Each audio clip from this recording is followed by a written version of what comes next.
Hey everyone, it is Sunshine. Welcome back to the Sober Witch Life podcast. We are here with another week and another guest, and I'm so excited really about this conversation. This is an individual that I've only recently began to learn about and get to know better. So I'm really excited for you and for me to learn a little bit more. But that being said, I will tell you we're recording a little differently today. So if it feels weird or strange, please know it feels weird and strange for me too. So that being said, I would love to welcome Max. Max, why don't you give the introduction of however it is that you want to introduce yourself to the world? Yeah, absolutely. Hi, I'm Max. Maxwell, Max, whatever. It's my government name now, which is really cool. But I'm a grateful harm reductionist who is also a person in recovery. I do some peer recovery work with mostly outreach stuff with a community of people who still use drugs. I I run an organization called Different Ways. It's a harm reduction coalition. We do outreach with that as well. The goal eventually is to take it on the road with bands, to have a mobile office, and to bring harm reduction and recovery to punk kids who go to shows. So, Mm, I love uh, that. I love it. I love that, Max. Um, as I kind of mentioned before, we always like to share a bit about the story. Like the whole goal behind this podcast is to share how there's different ways to really step into recovery, and especially around kind of the spiritual component that comes along with it. But we always like to start before that recovery began. So would you share with our listeners a little bit of like what was, when you think of the word active addiction, especially as a reductionist, like too, like when you think of active addiction, like what was that like for you?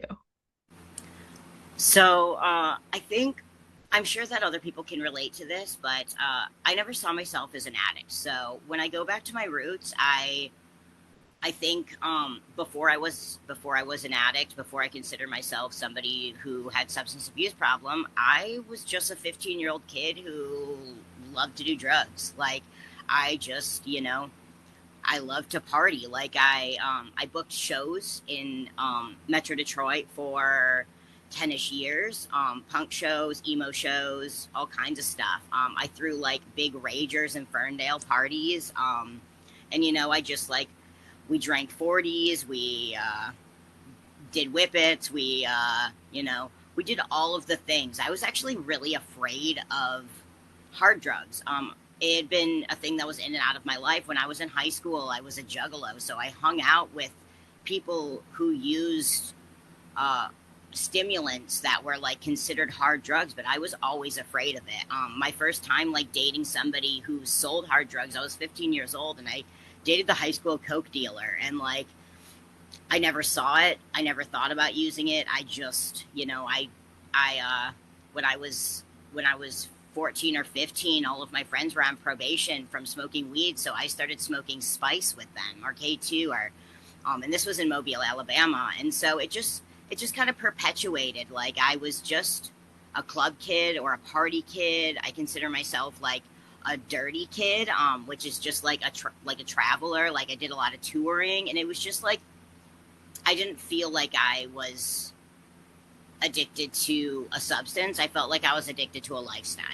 And I Mhm. still feel I'm still very much so that like where I am uh, very much so like ingrained in a lifestyle. And I do think that there are ways to recover where you don't have to change your community and you don't have to change your lifestyle. Actually, I think leaning on your community is helpful. So, it took me becoming an adult and um, my very first drug of choice or was something I never talked about. I ended up addicted to nitrous, whippets, a lot of people call them. And that started when I was a kid. And over COVID, everyone leaned into their addictions. And I got really anxious when I smoked weed. And my partner at the time didn't drink because she had an alcohol problem earlier. So I started doing a ton of nitrous. And when she told me that she didn't like the way that we were both using it, she could stop and I couldn't. And I thought that there was something wrong with me because that was not a drug that people got addicted to.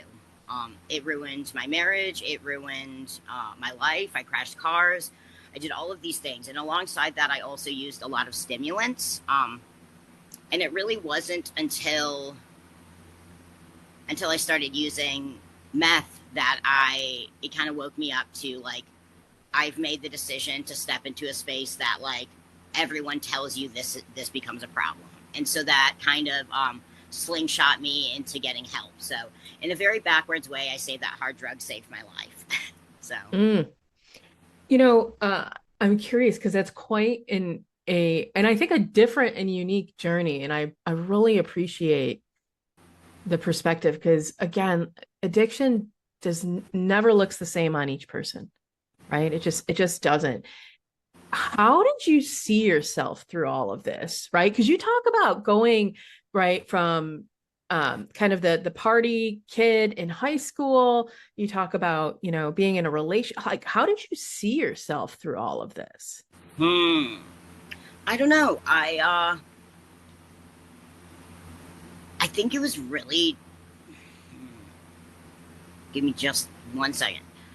I don't know that I really had that good of a perspective on like I knew that there was like something that was missing that like I I really struggled to get it together. Like I knew that I was smart enough to get it together. I knew that but I like couldn't find stability. And I thought that maybe that was because I just enjoyed I enjoyed having fun. Like I had that like that FOMO constantly, that fear of missing out, and I thought that like maybe that was it. That I was making bad decisions because I was so scared of like not being able to have fun. Losing I'm also a type 1 diabetic, which plays into this where like I made amends with death when I was like 10 years old. Like I'm not scared of dying. So like my perspective has always been like have the most fun I can possibly have because something bad is probably eventually going to happen and then I lose the ability to have fun. Um and so I viewed myself as just somebody who was like going to enjoy their life no matter what. Like I was going to, um and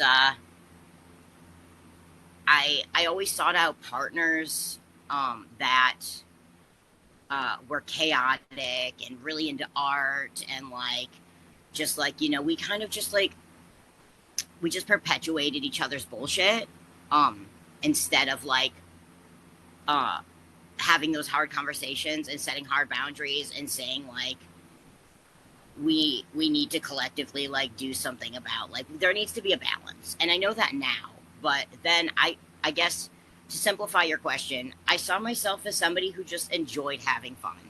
Hmm.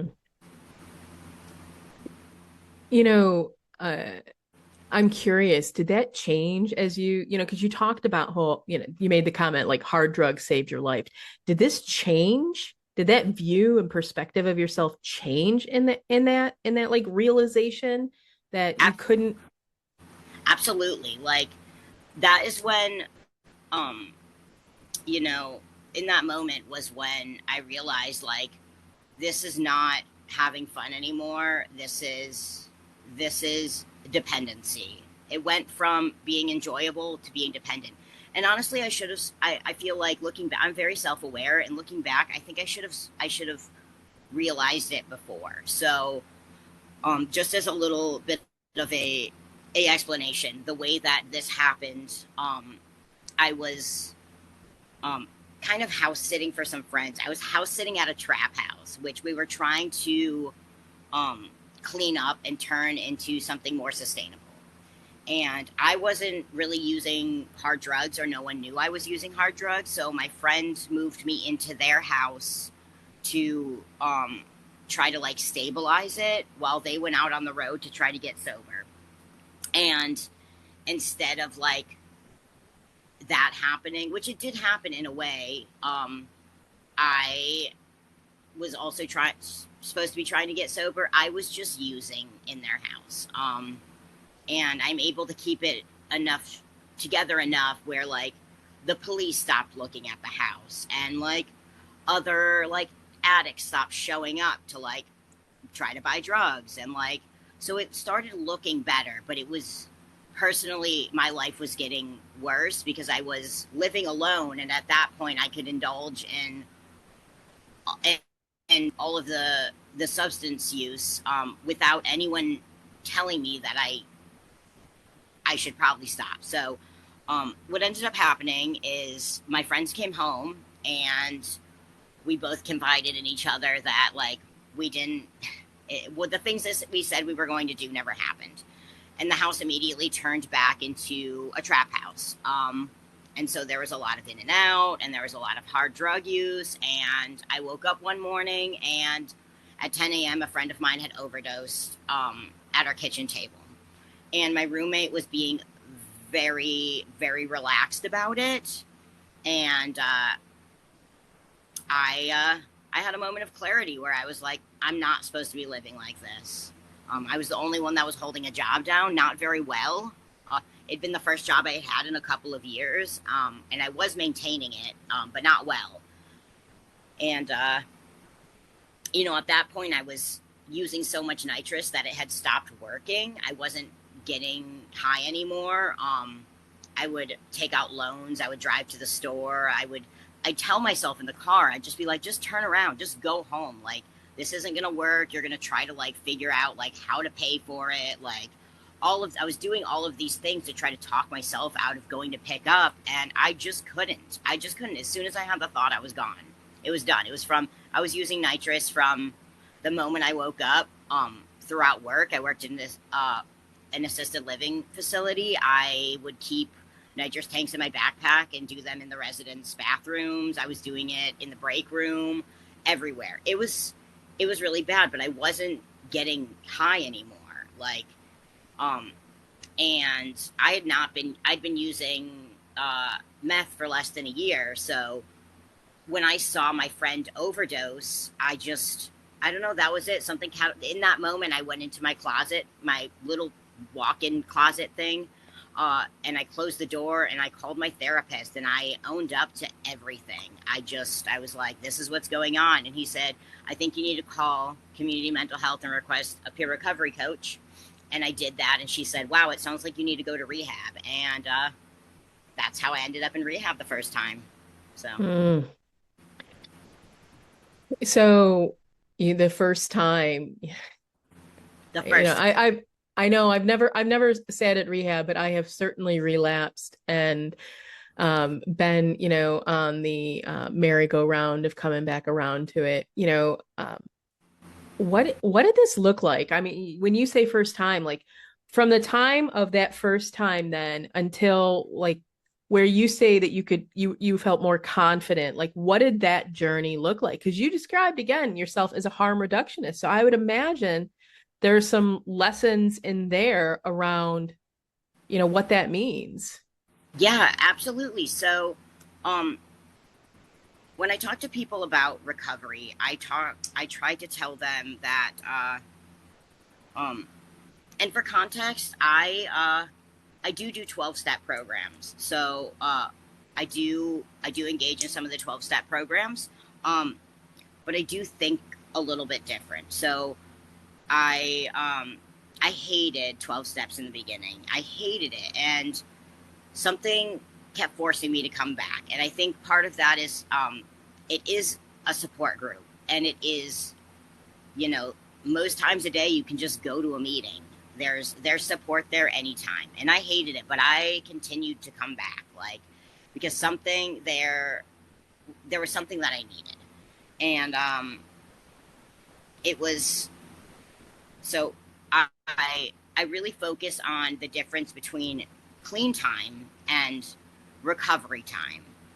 So when I tell people, I don't really tell anyone what my 12-step style clean time looks like, because it's none of their business. And my growth is so much more than the amount of days that I have not used a substance.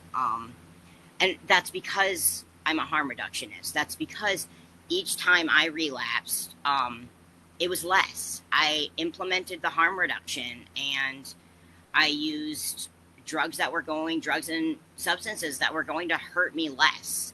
Um, and every single time I relapsed, I picked myself back up and I said, okay, we try new things. So the very first time I went to treatment, I went to a 90-day program, and I did not want to go to a 90-day program. All I wanted was a little bit of time and space from the substances to maybe stop doing them the way that I was. And I left there. I'm so glad. I hated it. I left at 75 days. They graduated me early because I have had some mental health crises. My pronouns are he, they. So I was a trans mass person in a women's rehab. And I had some really bad mental health issues. So they ended up graduating me early. And I went to sober living. And I was in sober living for almost 90 days. And my first relapse happened in my sober living. So they were about to asked me to leave because I was not generating money the way that I needed to be able to pay rent in a sober living facility. I was stuck in a women's house, and I was going to be moved to a women's self-pay house. And I kind of just said, fuck it, right? You know, I didn't know where else I was going to go. So, and that was the first time I relapsed on both of my, that was the first and only time I relapsed on both my DOCs. But after 3 days, I recognized that that is not what I wanted to do, and that's not where I wanted to go, and I didn't want to be dependent again. So I picked myself back up. I went back to treatment again, because for me, treatment is a good hard stop. It helps me. Sometimes I feel like I don't learn things. The last couple of times I've gone to treatment, I went to treatment 4 times this year. So each time I backslid or made a decision I didn't want to make, I went to treatment because that is what helped me. But each time, which I went to treatment 4 times this year, I did things different. So my first relapse was on both of my DOCs. My second one was on alcohol and benzos, which is a very bad combination. But it wasn't my drug. They weren't my drugs of choice, you know? And I actually, alcohol and a benzo is a roofie, and I didn't know that. And so I roofied myself into the hospital. And that's how I stopped. I had to detox in the hospital. And then the third time, I don't really remember, but the fourth time, it was weed. It was just weed. It was weed and kratom. And I wasn't going to consider it anything. I went the whole time until I realized it was affecting my mental health and that I was getting manic. And then I did kratom a couple of times. I'm an herbalist, and so I do believe in kratom as a tool for medically assisted treatment, like a DIY mat treatment. I can talk about how we've synthesized kratom, we're synthesizing other drugs, and how the kratom is not safe anymore. But I do believe in it as a tool in our tool belt. So that was the reason that I ended up considering my smoking weed a relapse, is because I stopped, and then I was cleaning out my car and I found a joint in my car, and I was doing the thing again where I was yelling at myself in my brain and telling myself not to light it. And I didn't want to smoke it. I didn't want to be high. I did not want to be stoned. And I couldn't stop myself. So I just lit. And in that moment, I slingshot into reality and realized that that is the addiction. That is what addiction looks like. That's the monster. That's the beast. And so I went back to treatment again for weed. Because to me, that was a relapse. But over this course of all of this, and my longest relapse being 20 days, and on weed, I realized that the recovery was still working in my life. Things were still getting better. It wasn't happening the way that I expected it to, where I expected to go to 90 days in treatment and then go to 90 days in sober living, and 6 months later come out and get a job and sign a lease, and all of these things happening. My credit score magically just gets better, and that didn't happen. I'm still building myself back up. I still haven't signed a lease. I'm still pretty transient. I still haven't found, I mean, I just got hired somewhere, but I still really haven't found a job to support myself. I've been focusing on my recovery every day. I still go to recovery meetings every single day. It's community that supported me. I'm very community based, and it's just like I'm putting in the work. So, and if I had gotten some job at a Kroger or a Speedway or a Meyer, I wouldn't have been focusing on my recovery the way that I have, and I wouldn't have grown as fast. Um, some point 3 or 4 months ago, my brain just turned back on. I always knew that I could critically think really well, but I'm writing theory about addiction now. I'm doing interviews. Like I said, I've started working on my own outreach coalition.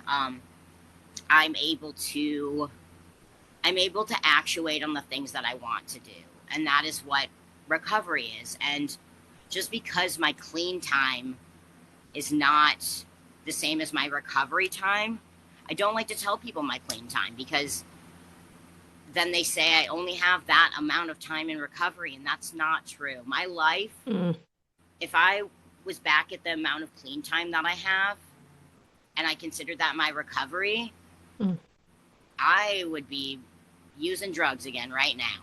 I don't know. hmm.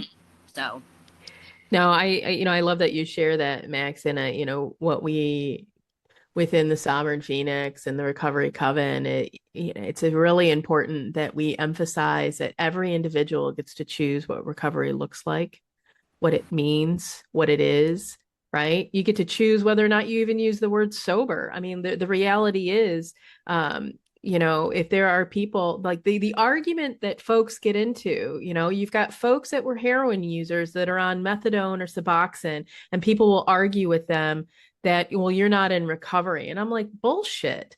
Like bullshit. Like if they choose and that's what they've embraced on their journey that recovery looks like, that's only nobody gets to decide that but them, right? yeah. Um, you know, I You've talked about the 12 steps, seeing things a little bit differently. We've talked about the addiction and your kind of journey into where you are today. How has your spirituality, Max, played a role? How has what your faith, your belief, or your practices played a role in that journey? So I love it. I haven't had a really good opportunity to talk about this with anyone that I thought might understand. So I'm really glad that I get to talk about this. So going back to like 20, I have to start back in 2018 to be able to talk about this, or not 2018, sorry. Yeah, 2018. So I met my ex-wife here. I live in Lansing. I met my ex-wife here in Lansing, and she she didn't consider herself a um a root worker, but she practiced like root work adjacent practices.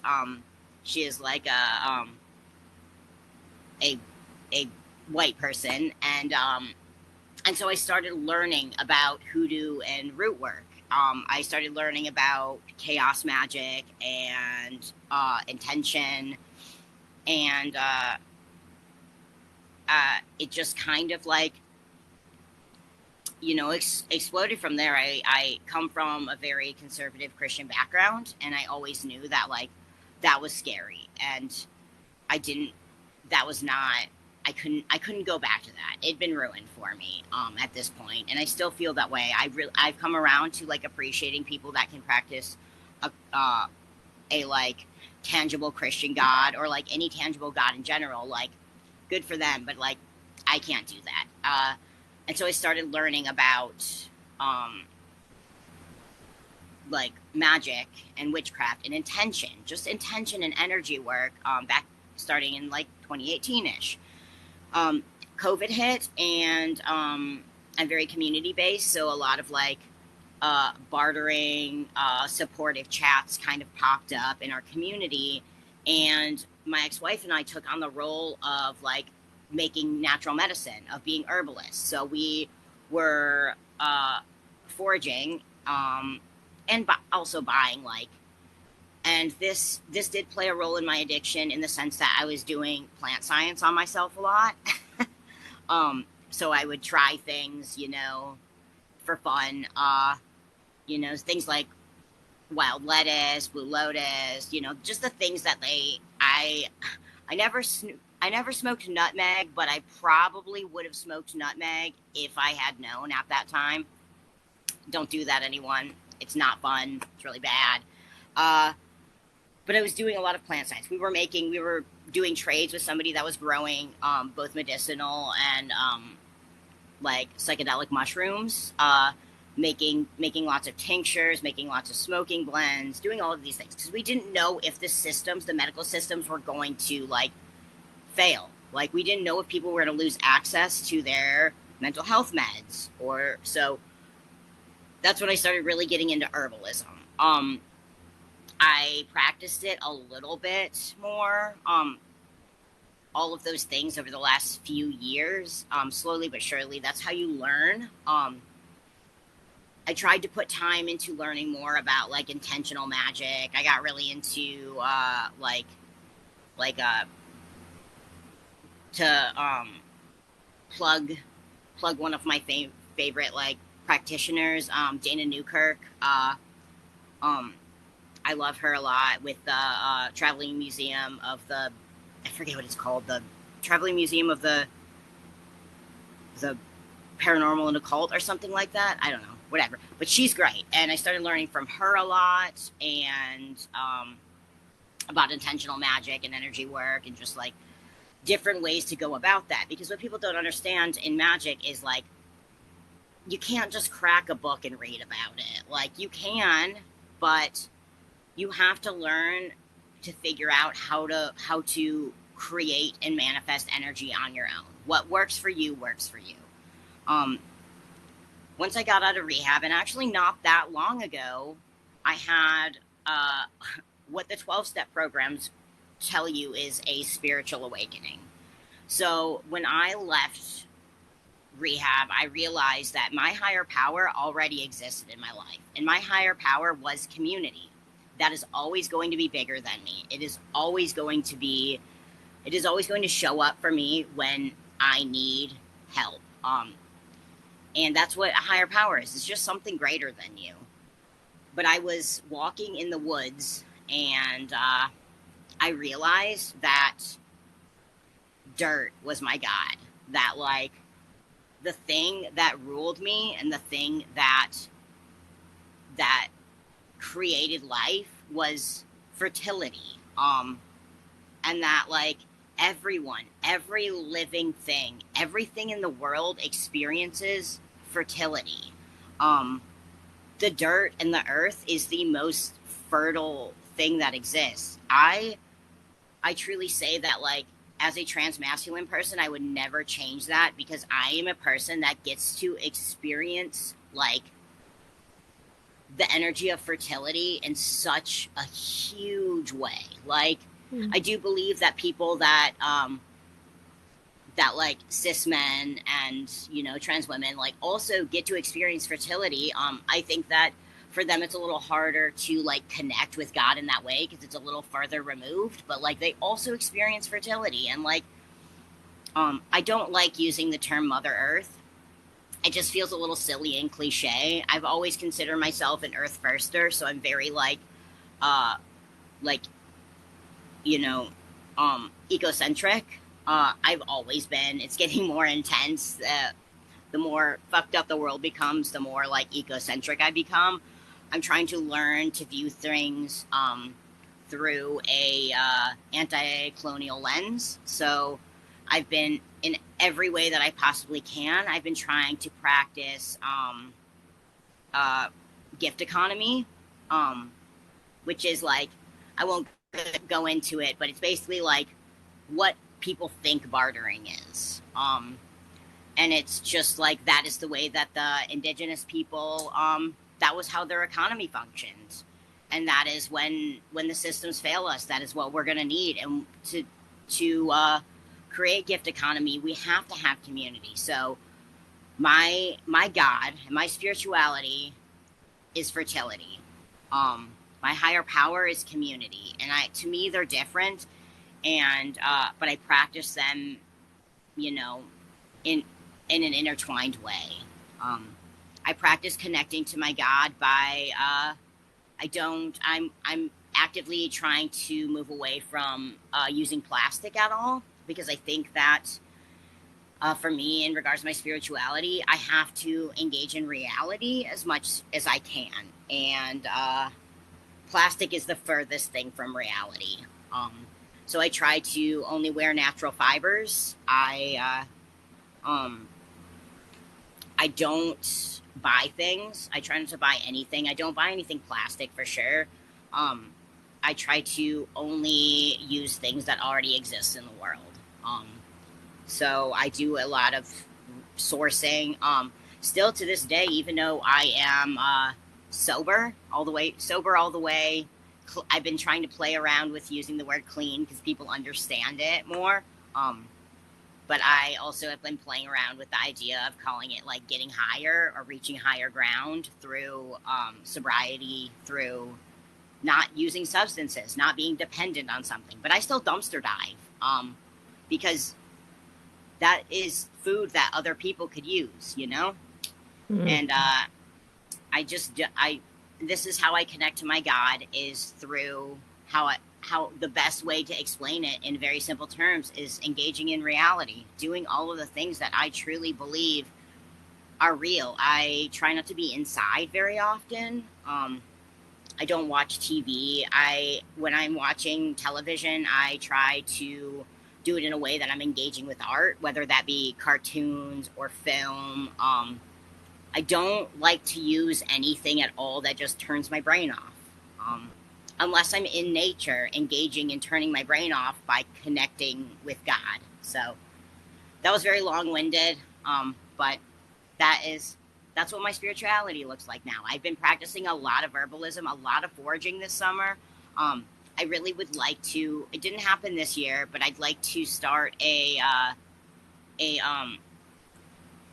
like a medicine garden to help support people in addiction. So, a friend of mine said the other day the opposite of fentanyl is fennel, because it soothes your digestive system and it will help you like Mm. use the restroom. I've been making some tea blends for like appetite stimulants, things like this. So yeah, yeah, that's I I love that. Oh, I'm a gardener, so I get it. I understand, and even a lot of what I've been living my own personal life to the cycle of the year for, I don't even know, 10, 12, even before I stepped into recovery. But the embodiment of it as I've been in recovery is like amplified, just even more. Um, I'm curious, what kind of practices, when you think about, there's a whole slew of things there. If somebody here is listening and they're like, I get it. Like, what are these practices that are helping to keep you clean, to keep you sober, right? Like, are there any of these kind of spiritual practices that you accredit to like being able to say there's another day or another I a celebration of more time yeah. living your life in the way that you choose, that you Oh, want. totally. That's such a great question because I, I, you know, I don't think that the drugs are the problem. I don't think that being high is the problem. Um, but I'm also learning that I get to be high in ways that like are engaging with reality. Instead of putting something inside of me, I get to be high by engaging with like the things around me. And I can control it more and it feels better. Every once in a while, I'm hit with a spiritual awakening that is just like shocks me to my fucking core. But I wasn't experiencing those things when I was putting a substance into my body, where I was experiencing it internally and couldn't experience it externally. Every day, I go swimming in a lake, um, Mhm. and Man, the like just like having that water, the compression around your body, like, your emotions are like so heightened. I always experience a little bit of fear being in open water. I spent 10 years in Alabama. I'm scared of things that are in the water. Um, Anything that is like energy work, being around a fire, feeling the warmth on your skin. I won't get into it, but like, we don't have to get into it. But another like very good natural high is like they talk about like subspace, like using like sex as a natural tool to experience a high. Like anyone can do some research on like it it changes your brain chemicals in a way that like drugs also change your brain chemicals. I will tell people to this day, like the greatest high I've ever felt in my life, the most my brain has ever been turned off is by being in subspace. And you don't need drugs to do that. Mm-mm. You just need connection. So It's interesting because I'll share a little bit of what's popping into my head, and I don't know in your exploration if you've ever studied the Tree of Life, not like in the Celtic, or the Norse tradition, but in the Kabbalistic tradition. And within the Tree of Life, the point on it is we climb the tree in order to reach which is Kether. And it is this place of like pure enlightenment. It's this place where we find delight in just being, right? Like we reach a high of just being. And it's interesting because there are angels that are associated to each of the Sephiroth to climb the tree, but that tree is also reversed, and it's in the tree. It's called you end up with the Kleppereth, and this is the downward spiral. Okay. And just as there are angels associated to the Sephiroth, there are daemons that are associated to the Kleppereth. And one of the daemons that exists, which I think it's, don't chastise me if I'm wrong, is Balal, and he is the daemon of addiction. And so they falsely attach these behaviors, right, whatever it may be, to the substance, to the food, to the chaos, to sex for that matter, because there are people that are addicted to the like to the high that sex brings without, coming back down into reality. They chase that. And that is his whole kind of purpose, like neither good nor bad, but that is just kind of his purpose in this. Um, and so, when I'm hearing you share like these spiritual awakenings that you're experiencing, are you continuing to have let go of that the opposite and continue to climb? And we do this throughout many times in our own spiritual evolution. We climb that tree many times. And yes, some people would say the hope is to always be in Kether, but to me, that tree starts in Malkuth, which is the earthly plane. It is the that's reality. that's really beautiful. Is that a I heard you say like Kabbalah. Is that a attached to like Jewish practices? Yeah, it would be. Okay. Yep. Hmm. Okay. Yep. I Jewish mysticism would be very familiar with the Kabbalistic tree. so Yeah. I've not my over COVID. I make the joke that I found drugs, but my ex-wife found God. Because she ended up studying Judaism, Mm. actually Jewish witchcraft in over COVID. So I was very adjacent to that. I did not have the capacity to also engage in it in that way. But I got to learn a lot that like has followed me up until this point. And I, even though that relationship is over, I do appreciate having had my eyes open to those practices. Mm. I don't know, like, uh, I don't know. This makes me remember, like, I've been meaning to read. There's a text. There's like I would call it a sacred text. It's not actually like old or vintage, but there's a book called I think it's called Caliban and the Witch. Mm. Is like a feminist text about like the just like the demonization of like witchcraft through like the eyes of like theory and religion and like all of these things. So thank you for that reminder. Yeah, that sounds good. There's another one called The Waking of the Witch. That's another really good historical. That's the one I've read and I've really enjoyed.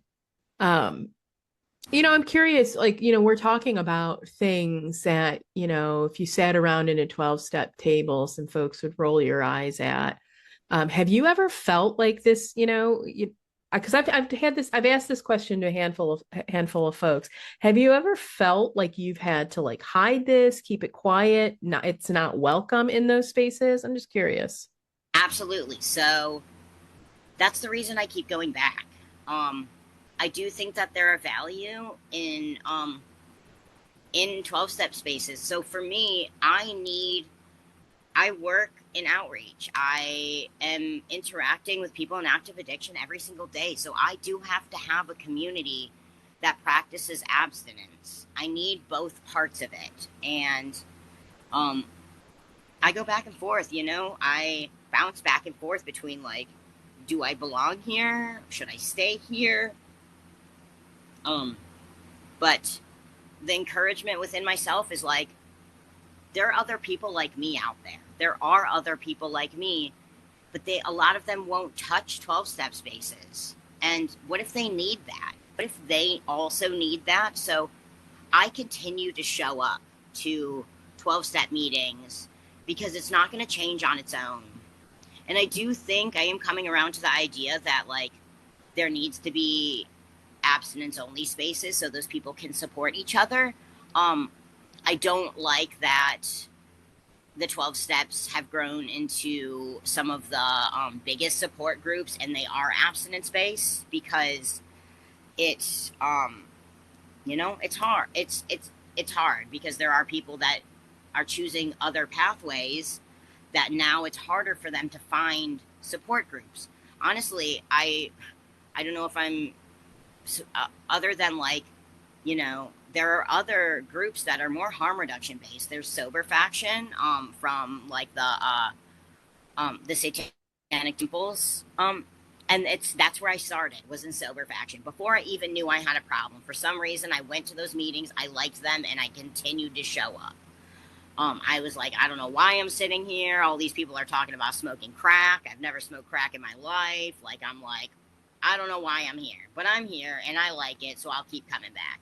Um, and those spaces aren't inherently um, abstinence based, and they also focus on process addictions, so sex addictions, behavioral addictions, and in specifically sober faction. But there's also smart recovery. I go to a ton of smart recovery meetings.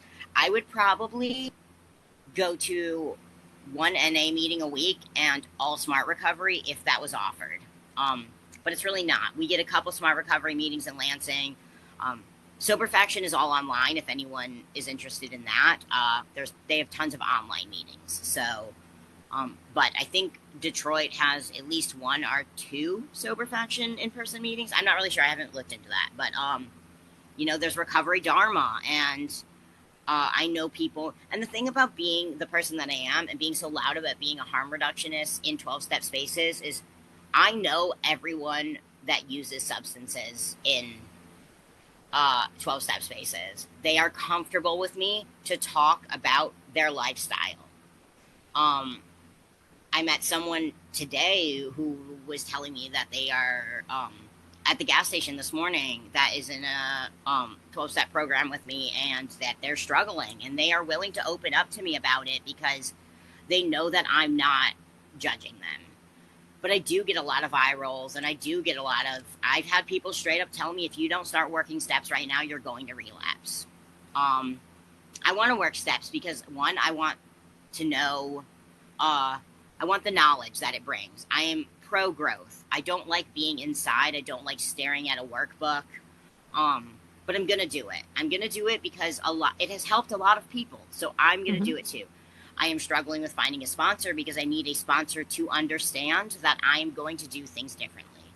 I'm getting better at taking suggestions, but I'm also very hard-headed, and I need to learn for myself. So finding a sponsor that's going to understand the difference between clean time and recovery time, it's been hard. I actually asked a very trusted friend last night if she would consider being my sponsor, and she doesn't know if she feels ready yet. So she's going to talk to her sponsor, but she's open to the idea. But it has been difficult because I do think not only are people going to look at me like I'm doing things wrong, but now they're going to look at my sponsor and saying, you're supporting a person that is making choices that are outside of the 12-step view.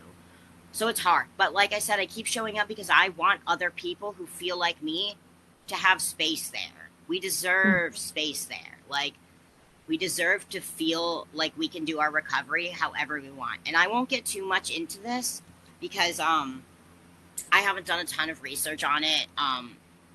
But I've had friends, tell me that 12 steps are actually inspired by anarchist theory. And so that's why the 12-step programs do community the way they do community. The problem is you get these white nationalist beliefs in the 12-step spaces, and they don't understand that they're practicing community. They're practicing anarchy. They're practicing mutual aid. Mutual aid was a term that was coined by Kropotkin, who is an anarchist theorist. And now the 12-step spaces have taken this term and they don't know where it came from, but they're using it. Addict helping addict, it is without expectations of there being more. These are anarchists. These are anarchist practices. These are fundamentally anti-hierarchical, anti-capitalism, like anti-phobia, like all of these things. These are deconstructing like all of the systems of oppression. But the white nationalists that end up in 12-step programs don't know that that's what they're doing. So I just think that the anarchists need to take back the 12-step programs. The radicals, the leftists, Yeah. the queers, we deserve to be there too. These are our ideologies. We deserve that space too. No, I love that. And, I've shared with folks, I stepped into recovery through the 12-step programs. I'll never knock them. I think that they're a phenomenal option when people do not have another option available, right? That, and the reality is, to your point, yes, if I were to look up online, I could probably walk into a meeting within the next 30 minutes. Anytime I looked it up, needing to drive maybe, 20 minutes. But yeah, they're much more frequent, much more available options. So, I love that you're taking that stance and showing up. And I know that's a handful of other folks that have said the same thing, that even though they get the eye rolls and they get that they just feel that that is their space, that their place to do that. If you I want to start. I want to feel confident enough every single time I go I don't like when people do the thing where they're like, I'm blah, blah, blah, blah, blah, and it's like a 5-minute long. This is what I am. But I do want to start saying I'm a grateful harm reductionist who is also in recovery, because I want to make sure that people know I have to say I'm a harm reductionist first, because that kept me alive. Harm reduction kept me alive. My recovery is the most important thing in my life, but harm reduction comes first because it kept me alive. So I'm a harm reductionist, I'm a recovery, and then I'm a queer person. I love that. Max, as we're getting ready, just taking a look at the time and wrapping things up. If there were to be somebody that's listened here right now and that they're struggling, maybe they're transferring addiction, maybe they're, going through that crazy, chaotic voice in their head over and over again, what would you tell them right now? What would your guidance, advice, recommendation be to those folks listening? I think the very first thing I would say is in what ways can you keep yourself safe? First of all, in what ways can you keep yourself safe? And then secondarily, I would say you get to consider yourself, if you are already noticing that there is an issue and you're struggling, you are in recovery. You are growing. That is growth. And my like I would try to relate it. I do a lot of relating to what I experience, and like it's slow going. It is slow going. That's the first step. Like, and it doesn't matter how many times you relapse or how hard it is. And another thing that I like to tell people is like the hardest thing I've ever done in my life was getting clean. That was so fuck. I had a I would sit on the floor in the fetal position sobbing because I just wanted to do anything. I wanted to put any substance in my body to feel better. And that was the hardest shit I've ever done in my life. And I don't expect everyone to do that. No one, everyone doesn't, you don't need to do that. If you can't do that, if that is going to make you unsafe, if it is going to make you suicidal, if it is going to do all of these things, then you don't need to do that. You just need to find a way that works for you. And try things, try different things, call people, tell them, find someone that is like, build community, build the community that you want to, and look up how to build community. When people tell you to build, go to the same place, go to the library every single day. You will build community. Go to the farmer's market once a week. You will build community. Start telling people your struggles. Like I think learning to be brave, especially in these times, is like that's huge. Ask for help when you need help. Don't hold it in. I struggle with that one still too, but I'm getting so much better on it. Mm. I think Thanks for that, Max. knowing that you're doing the work. You've already started doing the work. If you're going to a harm reduction agency and you're picking up clean syringes, if you're carrying around Narcan, you started doing the work. Let it work for you. You're not pushing yourself to grow.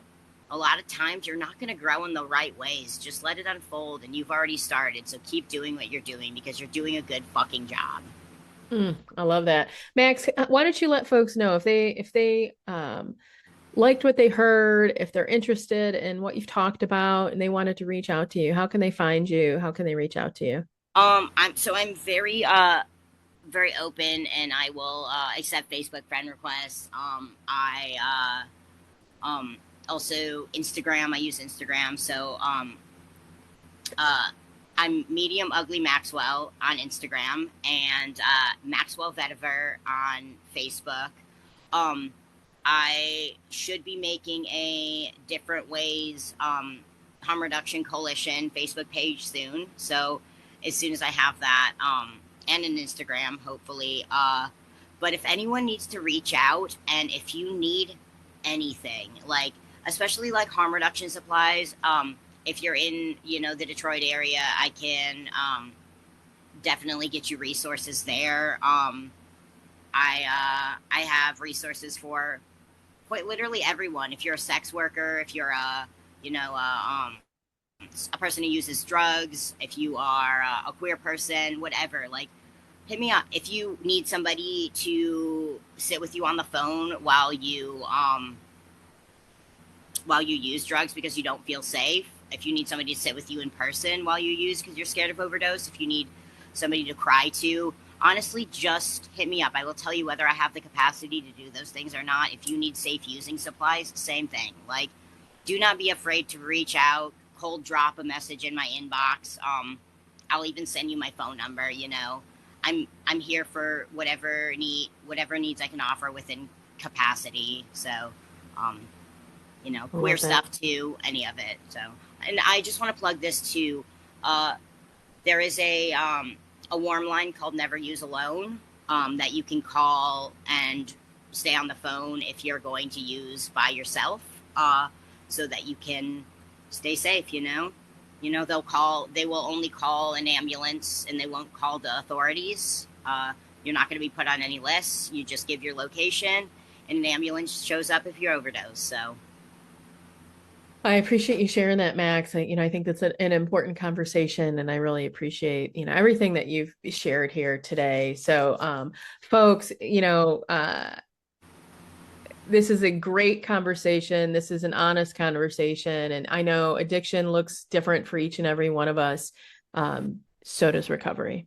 so does recovery. So I hope that you've enjoyed that. So thanks, Max. Thanks for being here with me today, and having this great conversation. And for all of you that are listening, and if Max, struck a chord with you, reach out. I know that they'll respond as soon as they have the capacity to make sure to read. Because sometimes I know You deserve to be we alive, you know? yeah. So You can't all right, recover. my dear. Yeah. All right, my dear friends. Thank you so much for being here with us. Another episode of Sober Witch Life. If you would, one of these days I'm going to re-record the outro, but if you are curious about anything else going on within the Sober Witch Life movement, you can visit www.soberwitch.life and take a look and find out all of that great information. Until next time, I'm sure I say this for both Max and myself, much love from both of us to all of you.